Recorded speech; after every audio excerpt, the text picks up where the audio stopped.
Hello everyone, and welcome to this week's Astrology News Report, an alternate view of world events as seen through the lens of Vedic astrology, presented by yours truly, Ron Berger. Today is November 25th, 2018. In this segment, we'll take a look at the week that was and see how the planets' patterns in the zodiac matched up with the past week's events. But before we begin, an important announcement. The Astrology News Report really does need some financial support to keep going. Even $10 helps, but you can donate any amount. Just click or tap on the link at the end of the video. Thanks. Okay, so first let's remember that for the past week and continuing for the next couple of weeks, there are 3 notable astrology patterns happening in the zodiac. Mercury is retrograde and conjunct Jupiter in sidereal Scorpio. Mars is conjunct Neptune in sidereal Aquarius. Venus is in Libra and opposed by Uranus in Aries. Mercury retrograde is, well, Mercury retrograde. The usual problems of misunderstanding, misinterpretation, mistakes, and so forth.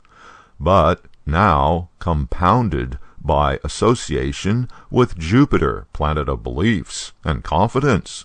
Thus, despite the misunderstanding and mistakes, there's the belief that you are right.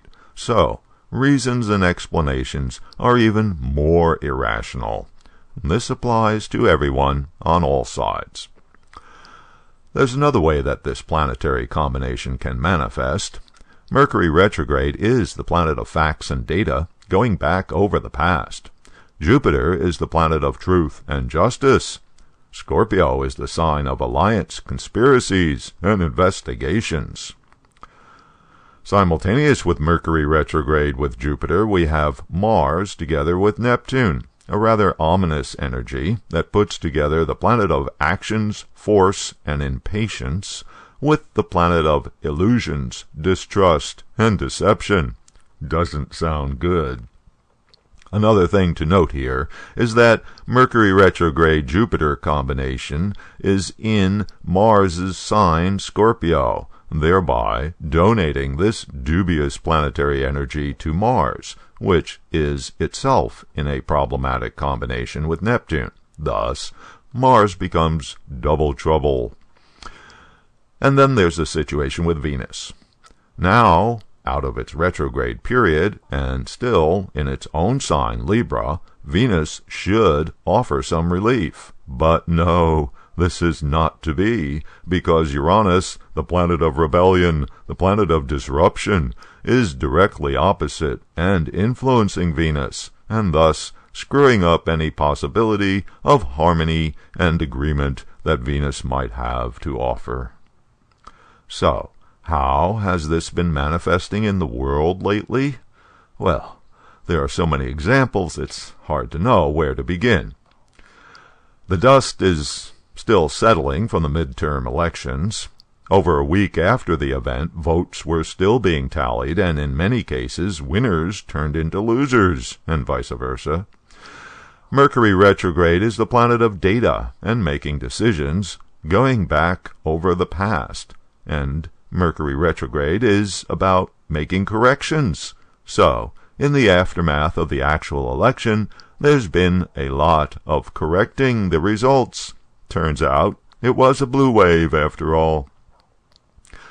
And the Republican reaction to all this? As the extent of the GOP losses in the House of Representatives becomes evident, more and more we hear the word bipartisan coming from Republican lips. Democrats had to giggle over that one. Uranus is the planet of realizations and the unconventional. Uranus is in mutual aspect to Venus, planet of harmony and agreement. But this planetary pattern only lasts through December. The voting machines had barely had time to cool when the Trump administration announced that Attorney General Jeff Sessions was out of a job. Replacing Sessions with his Chief of Staff, Matt Whitaker, raised eyebrows all around. Whitaker came with a lot of baggage, his former business engagements, his previously stated public opposition to the Russia investigation, his mysterious source of income from a quasi-legal non-profit. Mars is the planet of action, often severe action. But Mars is with Neptune, planet of fantasy, deception, confusion. Note that Mars and Neptune are transiting in Donald Trump's 7th house, where the potential of taking an action with the illusion of getting a desired result is quite likely to backfire. Mars transiting through Trump's 7th house with Neptune, the planet of distrust, has been causing all sorts of havoc with Trump's 7th house relationships. Soon after the election, he went to Europe to participate in a World War I memorial service. Everything seemed to go wrong with that one, from his refusal to stand in the rain with European leaders to his deliberate dissing of those same leaders. And then, this past week, Trump took on the Chief Justice of the Supreme Court, who had the audacity to express an opinion on Trump's criticism of a federal judge of the Ninth Circuit Court. In an extremely unusual move, Chief Justice Roberts issued a public rebuke of Trump's statement on judges, which, of course, Trump felt compelled to reply to, causing a Twitter war. Jupiter is the planet of judgment, therefore courts and judges. Retrograde Mercury, planet of communications, is backwards while conjunct Jupiter. Retrograde Mercury is good at correcting the record. Jupiter is the planet of truth. Chief Justice Roberts was speaking truth to power.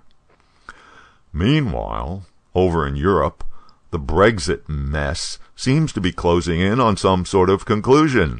Or maybe not. Prime Minister Theresa May has a dual problem, finding agreement with the 27 European Union countries, and then taking that agreement back to her own parliament and getting them to sign off on it, which may be an even bigger headache for her. Venus is the planet of compromise and agreement. As of November 16th, Venus is no longer retrograde, and since it is strong in its own sign Libra, the sign of compromise and harmony, there is some hope that a final deal can be reached. But there's still the direct opposition from Uranus, which will be exact on Friday, November 30th.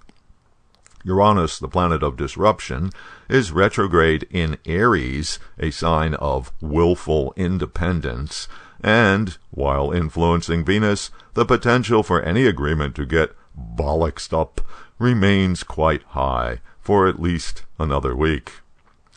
Speaking of agreements coming up, next week is the G20 summit taking place in Buenos Aires. Donald Trump and Xi Jinping will be meeting on the sidelines, with the hot topic being the trade war between the U.S. and China. If there is no agreement reached that satisfies Mr. Trump, Washington is set to raise tariffs on $200 billion worth of Chinese imports from 10% to 25% starting January. Mr. Xi is not going to take this sitting down.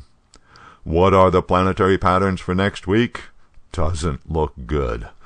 Mercury, the planet of dialogue, is retrograde, in other words, not communicating too well, and conjunct Jupiter, planet of beliefs.